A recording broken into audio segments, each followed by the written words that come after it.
What's up guys, welcome back to the caves, and today we have another weapon breakdown video where we talk about one of the weapons that the classes have access to and all of its different quirks and abilities, as well as its overclocks and what they do. For today's video, we are going to be going back to the Gunner's arsenal, and we are going to be talking about probably his most unique weapon out of all of his weapons in the entire game, and one of the more unique weapons out of all of the classes with the Armskore Coil Gun, a handheld railgun that is good for both single target and crowd control capabilities, and it has some really interesting combinations between overclocks and mods, which we'll get into later. So if you guys are ready, let's talk about the coil gun and the kinds of overclocks it has access to, so you can see if it's the secondary weapon that you want to add to your build. By the way, if you're enjoying this video and want to see more, be sure to subscribe and hit the bell so that way you never miss another upload.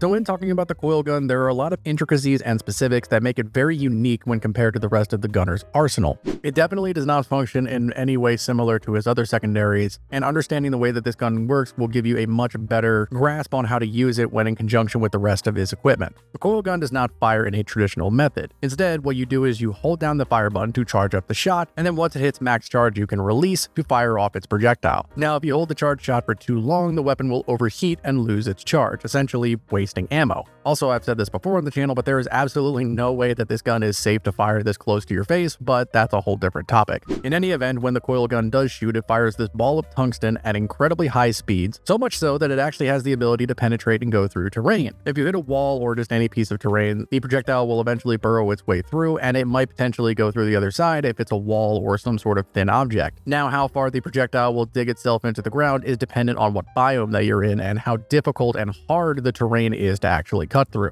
So for example, the projectile will travel much further if you are in, say, sandblasted corridors than it will if you are in radioactive exclusion zone. What's more is this weapon actually does a small percentage of fire damage defaultly. Specifically, it does 80% kinetic damage and 20% fire damage. The shots fired also leave behind a trail that will damage enemies that linger inside of it. This trail can be improved with both modifications and overclocks, and is one of the core ways that the coil gun actually does its bulk amount of damage. In essence, it can be a little bit tricky to use because you have to know just how long to hold it for in order to get the most benefit out of it. And while it's not terrible on ammo, it's not the most efficient, so that can be something that can trip up a lot of people. But if you understand and know how to use this in conjunction with some of its overclocks, it can be incredibly devastating, especially in a couple different circumstances, which we'll go into. So now going into the actual overclocks of the coil gun, as of Season 5, it has 6 overclocks, with the standard split of 2 in each category. And now, as usual, we will go through each of them and talk about what they do and the kinds of benefits that they provide and the kind of ways that you can utilize them. So first, starting off with the clean overclocks, we have the ultramagnetic coils. This one reads extremely magnetic coils able to store more energy. The extra energy increases the radius and duration of the trail left behind by the projectile. So this is a very simple overclock that simply increases the radius of the trail and also how long your trail lasts for. Specifically, it increases the radius of the trail by 0.5 meters and increases its duration by 1 second. So this is, as I said, a very simple upgrade for the coil gun that just makes the damaging trail that it leaves behind a little bit more effective, and in turn can give you a little bit more crowd control capabilities on top of it. The extra duration of the trail can let you utilize things like Electric Trail in Tier 5 or Fear Trajectory in Tier 3 in order to turn this weapon into a very good crowd control tool. And in essence, if you just want to get a little bit more efficiency and damage value out of the trail that it leaves behind, then this is a perfectly good option for you. Not a super complicated overclock, and the coil gun actually does not have that many overclocks that are this simple, so if you want something that doesn't require you to have to think a whole lot, this is probably one of your better options.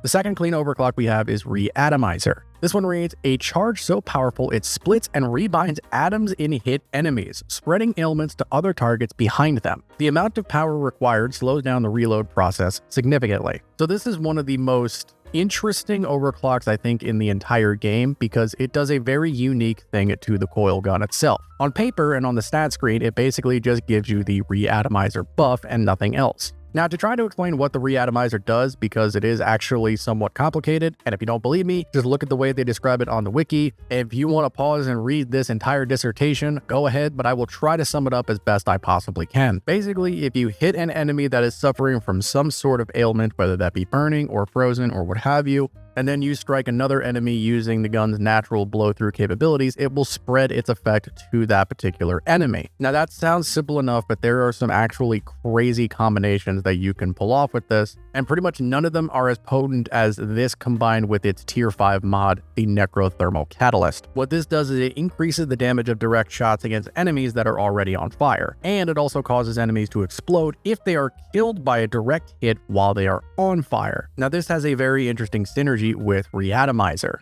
With a combination of both of these things together, you can essentially turn the coil gun into a laser beam of death that will essentially annihilate groups of smaller grunt enemies. It can also be very effective against larger threats, but against the rank and fodder swarms that you're going to be coming up against, this combination is just destructive. If you have an easy way to light enemies on fire, such as the Incendiary Grenade, or if you're running, say, the Lead Storm with the Burning Hell mod, or if you're playing with your buddy and you just tell him, hey, can you run a Driller Fire build, this is going to delete swarms of enemies very quickly. In the field, it can be a little bit tricky to pull off, but once you do, it is absolutely destructive. And for clean overclocks, it is not only one of the most unique in the entire game, but also one of the most effective.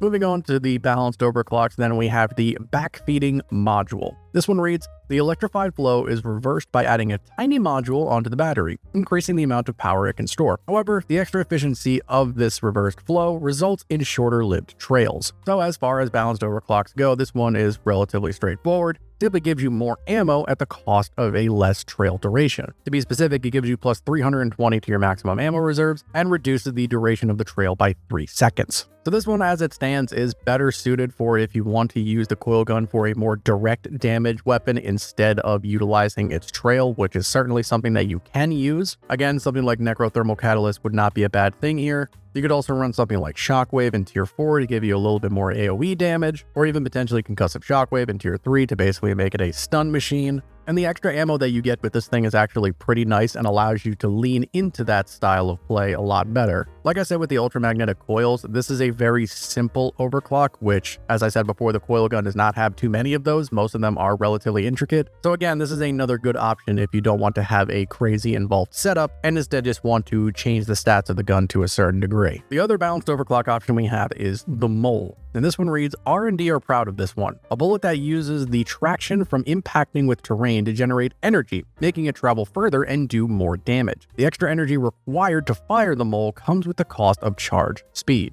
So this is another very unique overclock similar to Re-Atomizer in that it aids the coil gun in an extremely unique way. Going through what it actually does is it gives you a buff that increases the damage and range as the projectile passes through terrain at the cost of minus 20% to your charge speed. So to explain how much damage you are actually getting when the Mole passes through terrain, basically every instance that the projectile goes through a piece of terrain, it gets a flat damage boost of extra kinetic damage. And this does not have a stack, which means that the projectile can, in theory, keep traveling further and further and do progressively more and more damage the farther away that you are, and the more instances of terrain that it passes through. This is a very unique way to potentially give the coil gun some insane damage potential. If you have a good team setup with a scout that's running, say, the new Marked for Death, or even just the IFGs, or anything that allows you to do extra damage to a big tough enemy like a Dreadnought, for example, if your teammates can keep the Dreadnought pinged and let you know exactly where it is, you can essentially hit it from wherever you want and do ridiculous amounts of damage. If you could set it up to where your engineer can make platforms for you to shoot through, or the driller can set up potentially like columns if he digs around them to give you even more things to shoot through, you can essentially delete Dreadnoughts incredibly fast. A lot of this requires a lot of team coordination and having a good setup, but if you can pull it off, you can be very destructive using this particular overclock. The less charge speed is not necessarily the worst thing in the world. If you're having a really bad time with it, you could always just take the optimized magnetic circuit in tier 2 to completely negate it essentially. But really, if you are going to be using this thing as a essentially handheld sniper rifle to take out bigger threats, the reduced charge speed is not going to be too problematic towards you because you're still just going to be taking chunks out of whatever you're hitting. Ultimately, while a very unique and in some cases tricky overclock to use, if you are somebody who knows how to use the Mole incredibly well, it can do wild amounts of damage. Going over to the unstable overclocks first, we have Hellfire. This one reads, by using a highly volatile injection fuel, a full charge pushes the trail temperature so high it will quickly ignite almost anything. The huge amounts of energy required increases charge time and reduces battery capacity while shortening the trail duration.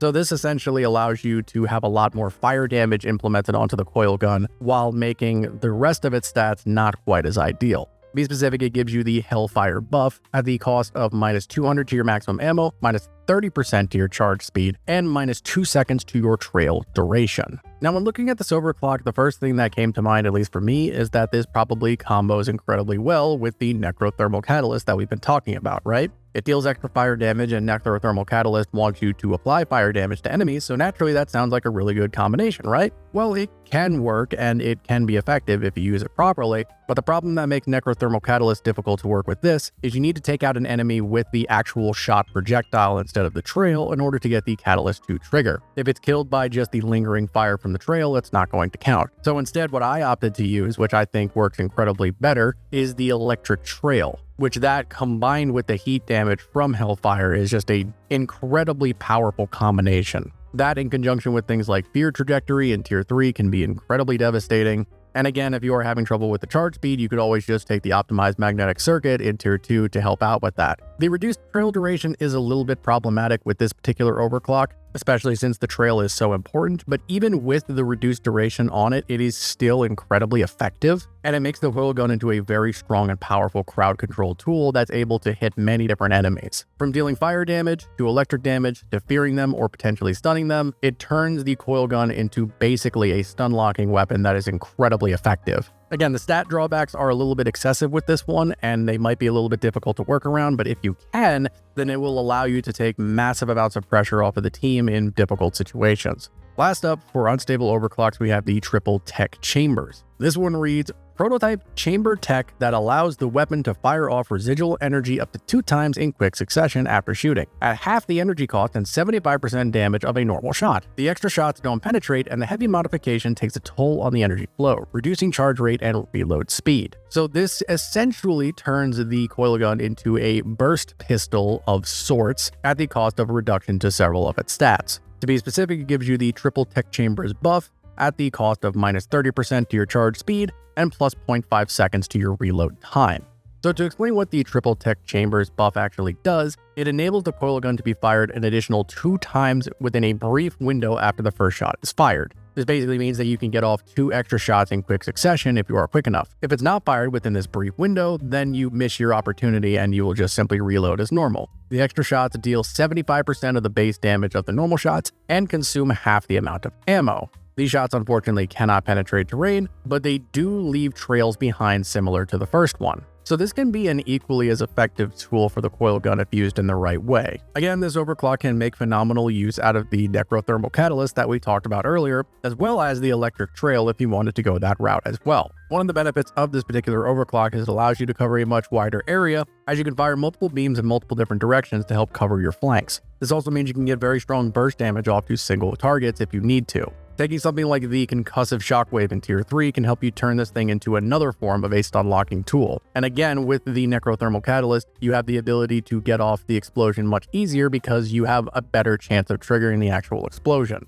The hardest thing about this particular overclock is just making sure to utilize those 2 extra shots incredibly well. Don't try to force those shots if they're not worth it, because they do still consume ammo. If you fire your first 2 shots and you're looking around frantically for the third one and you end up just seeing 1 swarmer, that's not really going to help you out a whole lot. Learning when to utilize all 3 shots effectively or to just keep the 1 or 2 is probably the hardest thing regarding this particular overclock. If you can get past that hurdle, however, it can be very useful for both single target damage and crowd control of the like. Again, another incredibly unique overclock in the coil gun's arsenal, and one that is very universal in terms of the ways that you can outfit it. As I said at the top of the video, the coil gun is definitely one of the most unique weapons in the entire game, and at least for the gunner, probably his most unique weapon. There are so many intricacies and techniques that you can use with this weapon, and based on what overclock you pick, you can really use this for anything from mass swarm control to single target elimination. Thankfully, since it is the 3rd secondary weapon that the gunner unlocks, you will have plenty of time to get to know how he works and the way that he plays before you end up unlocking this beast to use on whatever you want. If you guys want to see another particular secondary weapon covered, let me know down in the comments, or perhaps I have already covered it. So make sure you check out the playlist as well. Anyway, I hope you guys found this video helpful and informative. If you did, please be sure to give it a like because it tells me what types of videos you guys want to see. Rocket Stone Miners, I'll see you in the next video.